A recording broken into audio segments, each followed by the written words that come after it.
অষ্টমীর দিন রাত্রেবেলা সমাটে আমি রেডি হয়ে বেরিয়ে পড়েছিলাম। আজকে আমরা টুইনিং করেছি।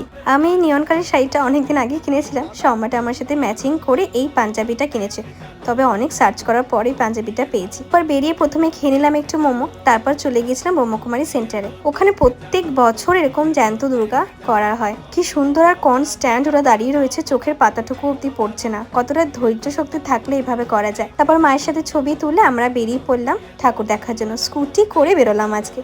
স্কুটি নিয়ে ঠাকুর দেখতে বেরোনোর কিন্তু আলাদা আনন্দ আছে। তারপর কয়েকটা মণ্ডপ আমরা ঘুরে দেখলাম। তারপর দেখলাম দীঘার আদলে তৈরি জগন্নাথ মন্দির, বেশ সুন্দর। দীঘাতে গিয়ে তো দেখা হয়নি, তাই এখানেই দেখে নিলাম। তারপর আমরা চলে গেলাম একটা রেস্টুরেন্টের ভেতরটা এত সুন্দর, খাওয়া দাওয়াটা মোটামুটি ছিল। আমরা বিরিয়ানি আর চাপ নিয়েছিলাম। তারপর এখানে কিছু ফটো সেশন করে চলে এসেছিলাম বাড়িতে। এইভাবেই আমার অষ্টমী রাতটা কেটেছিল। তোমাদের পুজো কিরকম যাচ্ছে অবশ্যই কিন্তু আমাকে কমেন্ট বক্সে জানিও। আর ভালো লাগলে একটা